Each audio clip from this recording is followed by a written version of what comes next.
up, everyone? Welcome to this day in Phillies Sports History for June 9th, 2024. I'm your host, Jim Montgomery. Welcome to a Sunday edition of the podcast. A little bit dreary of a morning, but it's supposed to be halfway decent this afternoon. Coming at you a little bit later today. I decided to sleep in, but we are only an hour and 15 minutes, depending on when you're listening to this. As I'm recording it, it's only an hour and 15 minutes from Phillies game time as they finish up the London series today. Great game yesterday, 7-2, and it was just fun. And it's exactly what I thought it was going to be. The stadium looked pretty cool watching it on TV.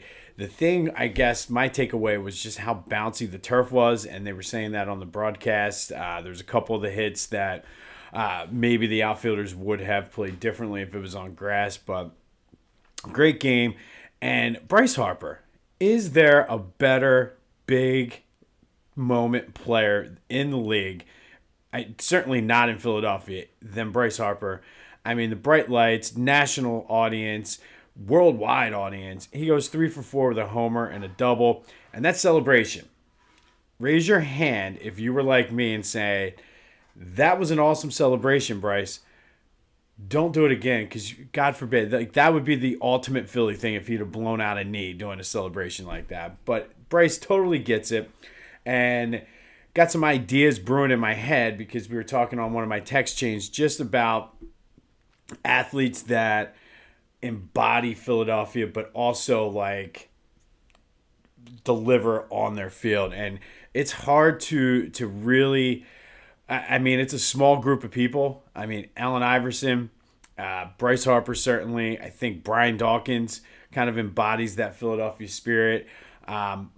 But, I mean, on a short list, and I'm talking not necessarily because I know 610 WIP is doing their Mount Rushmore week or whatever. I'm not talking about the best players to ever come, but certainly those three guys I just mentioned would be on the list for best players. But just truly embodies and just embraced Philadelphia and got it. And I think, I mean, you got, to me, it's Bryce, AI, probably Kelsey, and Dawkins. I mean, those four guys really, I think, embody this, what the city wants, and really gets the fans. And I know a lot of times it doesn't matter what, I mean, it should, but I think those guys got it. All four of them over the course of their careers always talked about just how much the fans meant to them and things like that.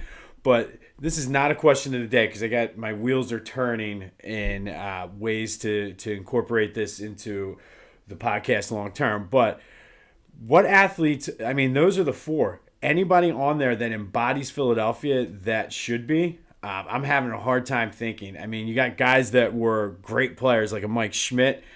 Wasn't really beloved until well after his career. You got guys like Donovan McNabb who never really warmed up to the fans, so to speak. I mean, the '93 Phillies, like Kruk, is certainly probably in that conversation. Dalton, but I think the total package is about being good and then embodying the city. I think those are your four: AI, Bryce, B-Dawk, and Kelsey. But let me know your thoughts on that. Like I said, not the question of the day, but I'm trying to really get the conversations going on the Back to the Future voice and text line. So let me know your thoughts on that. Who would knock one of those four guys out as an athlete who did it on the field, but also contributed and got the Philly fans off the field? 267-495-8531. Get you in to the Back to the Future voice and text line. All right, so speaking of the voice and let's finish with the Phillies since I started on that. And just a fun game. Like I said, Bryce really stepped up in the bright lights when he had to. Ranger was solid, gave up the 2 earned runs, 6 Ks, got in a little bit of trouble, but it seems like there are no real ill effects to the hand injury. Castellanos went deep. Whit Merrifield went deep. Would love to see those two guys start getting on a little bit of a tear here. Obviously, it's in long season ebbs and flows, but it'd be nice to see those two, especially with Marsh out and especially with the way coming into this game yesterday that the offense had been playing. But like I said, they're back at it today at 10. I think it's like a 10-10 start. They are the home team today, and Tijuan Walker's going on the mound. And I'd have to say and think that this is a do or die for Tijuan. I feel as though the way he's pitched and just sort of the writings on the wall there, that if this is a terrible outing, we might be seeing when they get back that why can't I think of the pitcher's name? Oh my goodness, why can't I think of his name now? Hold on. That bothers.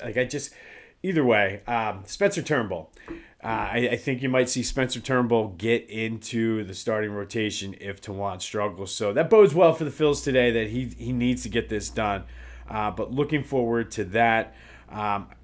Philly Goat, Bryce went beast mode. They got that feast mode shirt with the Fanatic on the ATV. Great shirt. Go check it out. Get some shoes while you're there, too. I keep telling you, those shoes are so comfortable. So go to phillygoat.com. Use the promo code Jim Montgomery for 10% off your order. Get the Feast Mode shirt as well as some fans to match. The canvas loafers, you won't be disappointed. phillygoat.com. Use the promo code Jim Montgomery for 10% off your order. All right, let's go back and recap yesterday's question of the day. I asked you, is there any cause for concern between the relationship between Jalen Hurts and Nick Sirianni based off of Jalen's not-so-ringing endorsement of Sirianni? 80% of you agreed with me and said, no, there's no cause for concern. I think it's just a story that the media is going with to drive up listenership. And, I mean, we'll see. There could be something to it, but I said yesterday it's not really raising my radar or my antenna at all. So let's just see how it goes. But as always, thank you for participating in the question of the day. We'll have another doozy here later in the show. But a couple quick housekeeping notes. Yesterday, I failed to mention when Steve Jeltz hit the 2 home runs, he hit them from one side of the plate. So he hit one from the right side and then one from the left side in that game that the Phillies came back, that Jim Rooker said, if we lose this game, I'm going to walk home. And then they had to walk home. So, I mean, I feel like that was a big part of the story I left out. So Steve Jeltz hit those 2 home runs, one from each side of the plate. Stay tuned for the nickname tournament coming June 24th. We'll have 2 matchups a day, 64 nicknames. You decide what is the best Philly sports nickname of all time. It'll all get kicked off on the Selection Friday show on June 21st, so stay tuned for that. I'll release the brackets, break them down, and then you can rip me all weekend about how terrible my choices were. Best way to stay in the loop and get all things this day in Philly sports history as well as the tournament, subscribe to the YouTube channel, Jimbo_Mont. Hit me up on social media, Jimbo_Mont on Twitter and TikTok, at Philly Jimbo on Instagram. I'm also on Facebook. I do post the podcast on LinkedIn too, so if you want to connect there. But looking forward to the nickname tournament. We keep setting records. Every week, more and more people are participating in the audience interaction. So let's keep it up. Let's keep this thing growing. Help spread the word. And if you are in London, I want to hear from you. 267-495-8531. Let me know what the experience is. By all intents and purposes, from people I've been talking to that either are out there or know people out there, it's like a ton of Philly fans. Philly traveled well for this. So I want to hear your story. So if you're out there listening, 267-495-8531 gets you in. And let's just go right into the question of the day because it's Phillies related. I brought this up last week, and it's come up 2 or 3 times this week or so far since I brought it up in my conversations. And it revolves around JT Realmuto and just where does he rank all time as a Phillies catcher. So that is the question of the day. Who is the best catcher in Phillies history? I feel like there's 4. Is it JT, Darren Daulton, Bob Boone, or Carlos Ruiz? Chooch, where does he fit in the nickname tournament? Stay tuned on June 21st for that. But JT has not been here as long as those guys. Daulton was here 14 years, Bob Boone 10, Chooch was here for 11. This is JT's 6th year, so I think longevity-wise, as long as he's been here 5, I think most people at this point associate JT as a Philly more so than any other team. But where does he rank? Who is the best catcher in Phillies history? And it's tough because you got a guy like Boone, who's great defensively, Dalton, who is more of the leader and a better offensive player. Chooch, who every single person on that pitching staff said of how great he was calling games. And then he was known to get a clutch hit or two every now and then as well. And then JT, who's kind of the total package. So it's a tough decision. I think I might have to go JT on this. But let me know what you think. 267-495-8531. Get you in. Text me. Leave a voicemail. Who's the best catcher in Phillies history? Hit me up on the social media as well. Let me know. Ask the friends at the pool today or wherever you are. Who is the best catcher in Phillies history? Is it JT, Dutch, Bob Boone, or Chooch? Let me know your thoughts. Dutch is a pretty good nickname too. I wonder where he fits in on the bracket. You'll have to stay tuned for that. One last Phillies note. Congratulations to Jason Worth, who his horse Derniach won the Belmont Stakes yesterday. Pretty cool moment for him. I know there was a lot of hype about his horse going into the Derby, but a 17-1 long shot Derniach. Congratulations to Jason Worth, former Philly, on winning the Belmont Stakes. Always have a soft spot in my heart for horse racing, but what a race. What a great horse. And we are no more real big horse races till later this summer. But congrats again to Jason Worth. Quick Eagles note. They signed defensive back Perry Nickerson, who played with Vic Fangio last year in Miami. I don't know if that's more for... it kind of makes me wonder if there was... just some issues with implementing his defense, and a guy like Nickerson's going to be able to come in and help teach the young guys. But one of those moves, it doesn't really move the needle per se, but he has experience with Vic Fangio, and especially with the way things were with the Dolphins and the fact that there was a lot of chatter about the way Fangio treated players and got along with everybody. So the fact that this dude is signing, I think it's a good move for the Eagles. I want to give condolences to the family of Chet Walker. Chet Walker passed away yesterday. He was a 7-time All-Star, Hall of Fame player, and an NBA champion with the Sixers. Played 7 years total in Philly, but started off in Syracuse and then was a member of that 67 championship team with Wilt Chamberlain. And then he finished out his career with the Bulls. But Hall of Fame player, Chet Walker, condolences to his family as they're going through this difficult time. But Chet was a member of the 67 NBA championship team, passed away yesterday. Be sure to listen to my boys at the Clashing Conferences, wherever you get your podcasts, as well as on YouTube. Doing some good things over there for the NBA Finals. Let's go Mavs. And hopefully they can come through and do that. But the Clashing Conferences guys are doing a good job. Rumor is that there's going to be a baseball version coming very soon, so stay tuned for that as well. No update on Mishkov, but like I said yesterday, we're getting very, very close. I think this week was the deadline that the KHL had sort of set as when they need to know what his decision is. But I will say this is rather somber anniversary for the Flyers. We talked about the 97 Cup team. Well, this is the anniversary, 14-year anniversary. That is just crazy, of Game 6 of the 2010 Stanley Cup Finals that the Blackhawks won in overtime when Patrick Kane hit the goal. Lost 4-3. And just a magical run by the Flyers ended today back in 2010. But on to this day. And today we're going to go back to 1991. And on this day, the Phillies lost to the Reds 6-3, the defending champion Reds. Von Hayes went 2 for 4 with 2 doubles and a stolen base. All of this as I was looking back through the newspaper amid trade rumors that the Phillies were going to move on from Von Hayes. The big name in this day's paper was Mariano Duncan. Von Hayes would finish out this season with the Phillies and then traded that offseason to the Angels for Kyle Abbott and Ruben Amaro Jr. Ironically enough, Mariano Duncan would sign with the Phillies that offseason as well. So even though there was rumors about the trade, Hayes ended up getting traded, and the Phillies still got Mariano Duncan, who played a big role on that 93 team.